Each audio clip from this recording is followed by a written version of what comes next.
Number one Ibble Dibble here. Hello, friends. So today I wanted to chat about all the rumors concerning Meghan, gold digging Gordon Getty. He's worth somewhat over $2 billion. He's 89 years old. His wife of 66 years just died 2 years ago. His mistress left him years ago. She's been living with some gun-obsessed psycho who was busted recently with over 1,000 illegal firearms at their Beverly Hills compound. He mostly lives at the Beverly Hills Hotel when he's in LA, which he is perhaps half the time, maybe a little less. He's based in San Francisco. And he's known for being generous, not necessarily in the amount of money he gives away. Over the past 10 years, the Anne and Gordon Getty Foundation has given away between $10 and $17 million per year. The endowment they have to fund the foundation kicks off around $5 million per year, and they would always kick in 4, 5, 10 million more in cash, depending. They were very interested in supporting specific projects and initiatives in the performing arts. They pretty much carried the San Francisco Opera. Gordon is considered generous because he's very old school in that he gives money wherever he's invited. So you can actually go on the IRS website and look at their various cash returns. And there are tons, hundreds of little distributions every year, like $2,000 for the Franco-American Vocal Academy, $7,500, George London Foundation for Singers Incorporated, etc., etc. All of these things taken together might make Gordon seem like a great mark. And apparently Meghan's been spotted by the staff booking the boardroom for meetings with Gordon, where she's got contracts on the table, but she's also dressed like a hooker and there are no lawyers present. Meanwhile, Lady C has heard through the grapevine that Gordon's daughters are concerned, and Sabine Getty, who is frequently misidentified as one of his daughters this news cycle, but is actually his grandnephew's wife, echoed my thoughts exactly about the Netflix series with commentary like, okay, so here we are. This is the whole point of the 3-hour snooze fest I'm submitting myself to. Meghan's friend, so basically Meghan, is claiming that the palace was jealous of her popularity. What is the palace? Her in-laws. Ha ha ha ha ha. But can you guys make it at least a bit more subtle? So Meghan was doing a better job than her father-in-law, and enters footage of Kate, so they had to destroy her. This is so good. I feel like I'm watching a course on narcissism. Remember the subtext, Kate sent to kill me. Wow, the gaslighting is pretty dark. The parallel between Meghan and Diana, subtlety has exited the chat if it was ever there. This is important because any press article from then on talking about her tantrum, rudeness, and diva behavior is all in the constructed series here, orchestrated by her father-in-law, her brother-in-law, and Kate and the Queen to destroy her. Not because they are actually true. Ladies and gentlemen, narcissists. Part of 6 hours of docuseries to tell us that Kate is jealous of her. Pretty nuts. Imagine having this platform and what could have been done with it. What a waste. Okay, before I check out, the relentless comparison to Diana is exhausting. Diana was one of the most beloved figures in the world, and I was a huge fan. She did the job for a decade, unsupported by her husband. She got on with it and did so much for the people of Britain. Please drop the Meghan is Diana thing. They're complete opposites. Meghan is all about self, Diana was all about others. As for empathy, breaking your husband away from his entire family is hardly empathetic. It's called narcissism. Shall we move on? I could go on. So much cringe to call out, I don't have the time. I have to go back to this. This says a lot. It's mean. It's disrespectful to his grandmother, right in front of his face and for the world to see. Nice work. You kept your royal titles and called your daughter a name that will forever link her to a racist royal family. Interesting. Want to denounce a racist institution? Make a point. Give your titles back. Hypocrites. Ha ha ha, this is genius. My God, the entitlement. You know what else no one would believe? That your grandma, the Queen of England, made her own salad dressing, cleared up the table, drove herself, and enjoyed having the most simple dinners in a tiny hut in Balmoral. Glad you found a mansion to match the size of your egos. Sorry, does she need staff for everything? Enters the complaints of not having a stylist, not having a valet to sing her the national anthem so she could learn. Oh, shocking. She had to use Google, so beneath her. Meghan and Harry. As evidenced by their work over the past year, the Duke and Duchess of Sussex remain committed to their duty and service to the UK and around the world, and have offered their continued support to the organizations they have represented regardless of official role. We can all live a life of service. Service is universal. Am I actually reading this, saying this to the Queen, who is 94 years old and has been in public service her entire life? Or I'll take a seat. My 2 cents.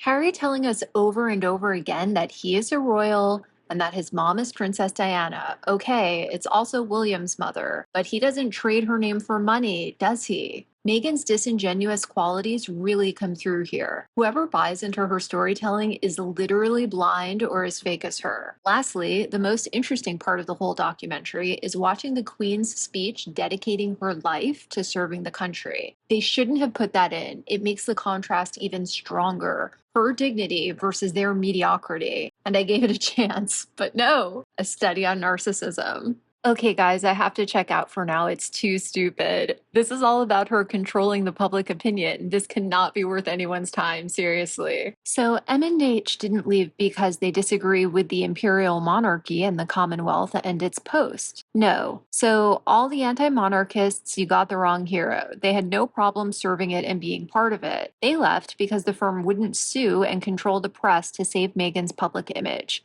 So at least that's clear. Please forgive me for checking out so soon, but a celeb crying because she gets trolled by the media is not really worth my indignation. Sorry. Might I add that it's not as if Sabine and Meghan have never met. This is a picture of Sabine and her husband at Eugenie's wedding to Jack Brooksbank. I can't show you a picture because flash photos were not permitted. Anne and Gordon Getty were two of the 260 guests invited on Her Majesty's yacht Britannia for a banquet including pheasant, caviar, goose liver, and lobster terrine during the Queen's only visit to California in 1983. This picture is from another party that both Anne and Gordon Getty and Queen Elizabeth and Prince Philip attended on the same visit, a gala in the Symphony Hall where Tony Bennett sang and Prince Philip famously sang along. I left my heart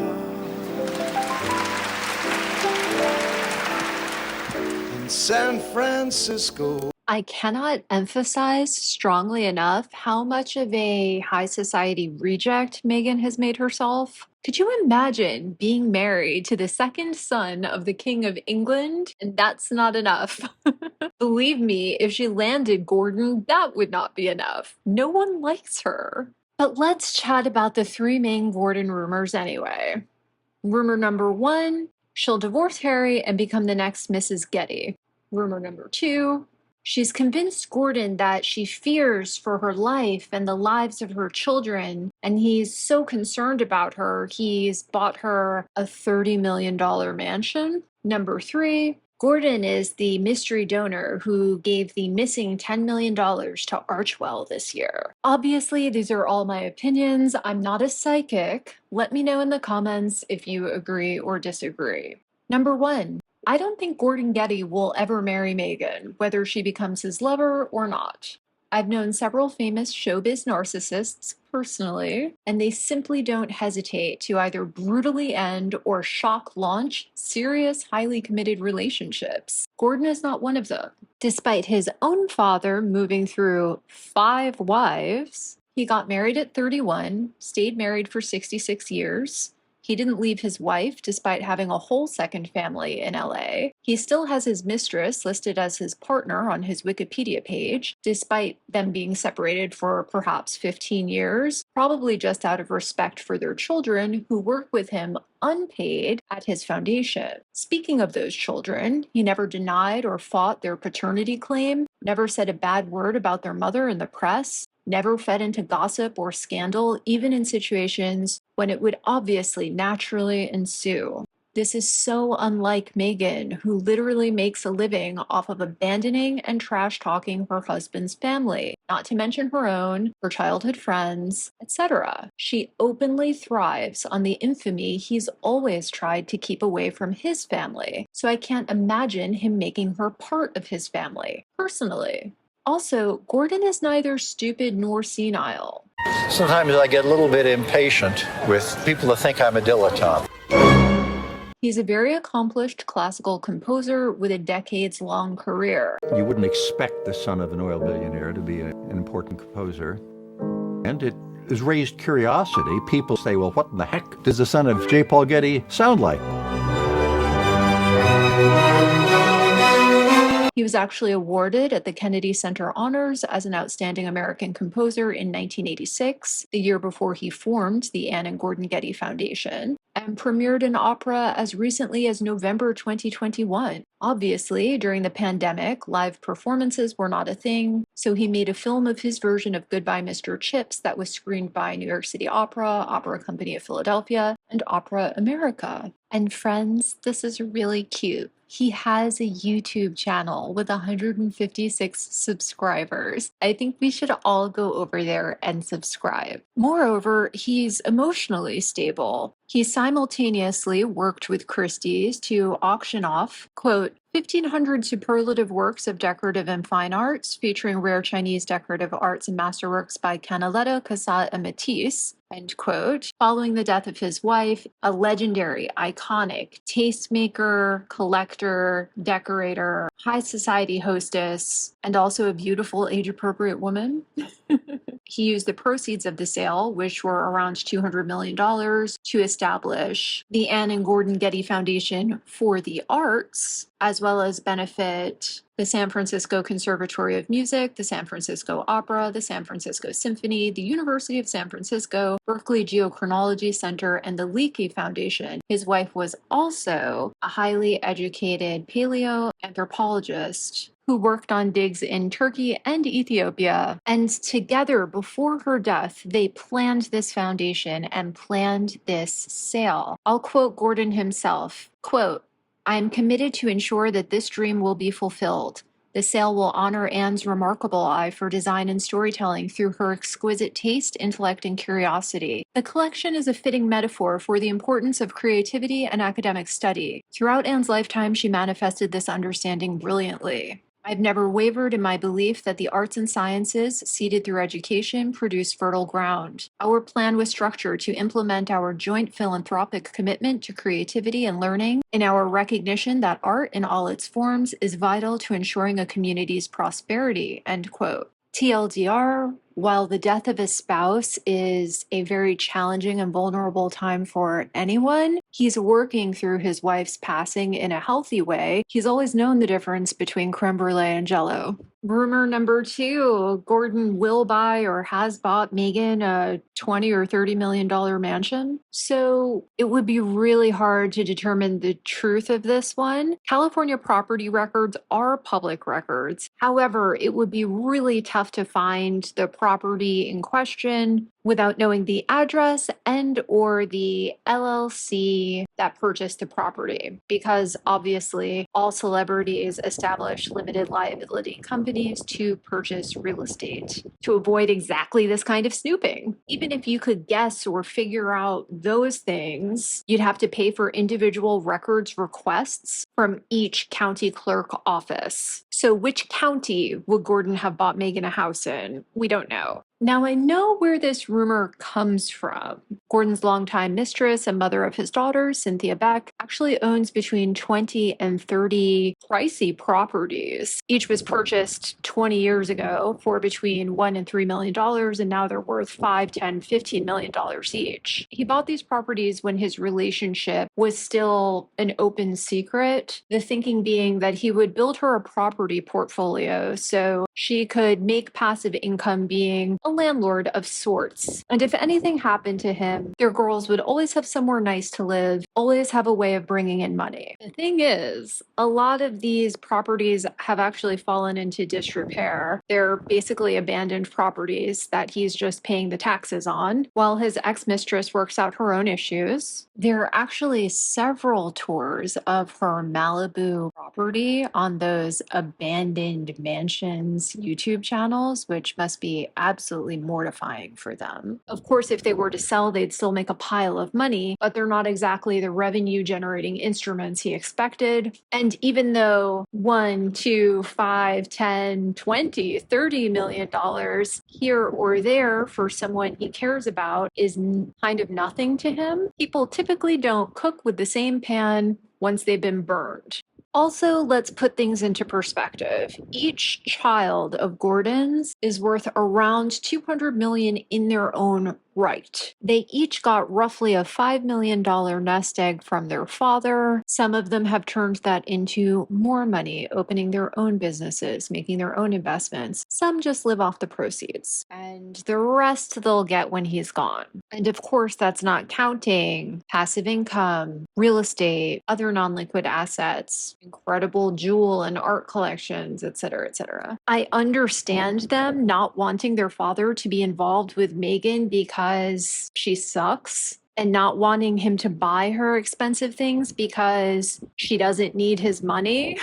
She's just taking advantage. But whether he buys her 20 or 30 million dollars of real estate or not honestly doesn't affect their inheritances. Finally, rumor number 3 was Gordon Getty, the mystery donor of $10 million to Archewell via the Silicon Valley Community Foundation. This is really impossible to find evidence for or against due to how the Silicon Valley Community Foundation is structured. It's a donor-advised fund rather than a private foundation. So the held assets from donors are treated like your bank account. The details are not public. If Gordon donates there as a private individual, we won't know about it. As far as donating through one of the Getty foundations, we would in theory be able to find that by combing through all the 990s of all the Getty private foundations, of which there are several, looking for the Silicon Valley Community Foundation or Archewell's name. But the IRS is backlogged, so we won't be seeing pandemic era 990s for many more months or perhaps even a year. As I said in my deep dive on the Archewell Impact Report video, there's simply no evidence anywhere. There's no proof that anything they've stated in that impact report is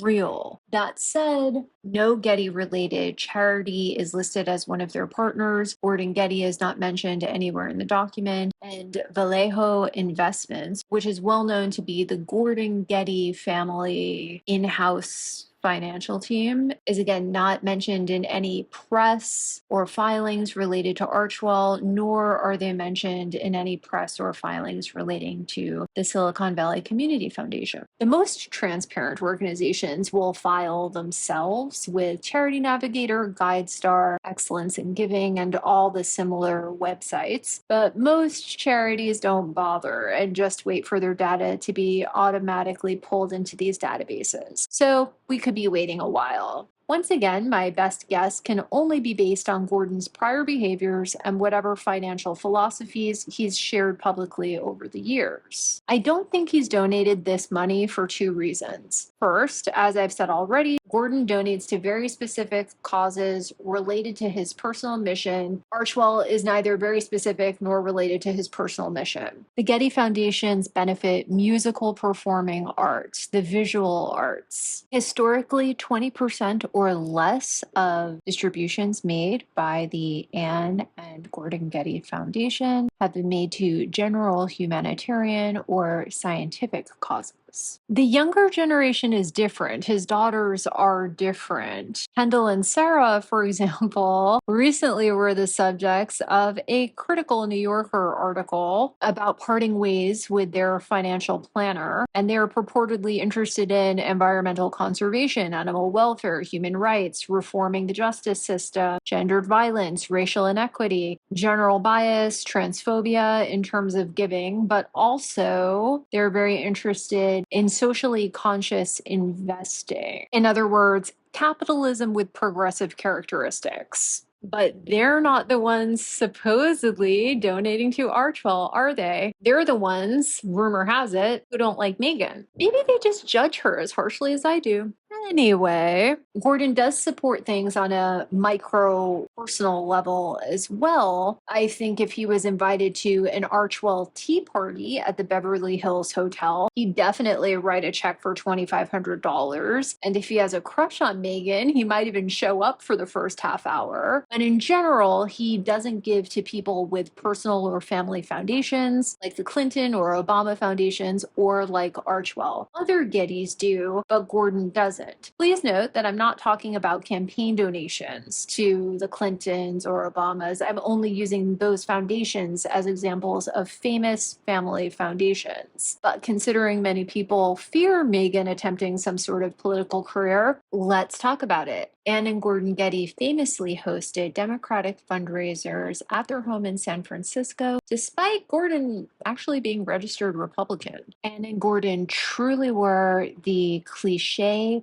paradigm of the extremely liberal, wealthy, intellectually and socially elite couple who seemingly hypocritically wanted to pay as little in taxes as humanly possible. The former personal finance manager featured in that New Yorker article actually says she was fired because she refused to go along with what she felt was a dangerously borderline illegal tax evasion strategy. In terms of campaign donations, the most he ever donated to a political campaign was for Gavin Newsom. Gavin Newsom's father was Gordon Getty's accountant and family friend for decades, and eventually a judge in San Francisco. They actually became best friends in high school, and before Gavin went into politics, Gordon paid for Gavin and his son, Billy, to open up a few businesses together, a wine shop, maybe a restaurant, I don't remember. And Gordon and Anne did give him maxing out the limit for private donors. Obviously, the laws and structure of campaign finance has changed a lot over the past 30 years, but basically, the only way to donate an unlimited number of dollars to a campaign is through a PAC, not directly to an individual candidate. And this is perfectly aligned with the rich and powerful's interests. Gordon Getty isn't so much interested in backing progressive values as backing a winner with a liberal veneer who keeps his taxes low. For Meghan to get his dollars from a PAC, she'd have to be the party's top pick, and I just don't think she will ever get there. But now that I've made a long story of a wild tangent, my point is, I think you can rest assured that any Meghan Markle for president campaign will not be financed by Gordon Getty. At the very most, he'd host a fundraiser while being completely indifferent to whether she succeeded or failed. The second reason I don't think Gordon is Archwell's big donor is his personal philosophy, which he was raised with, of too much never being enough. Here's him explaining it in his own words. I do think you can gag on a silver spoon. It's almost more dangerous to have too much money than too little.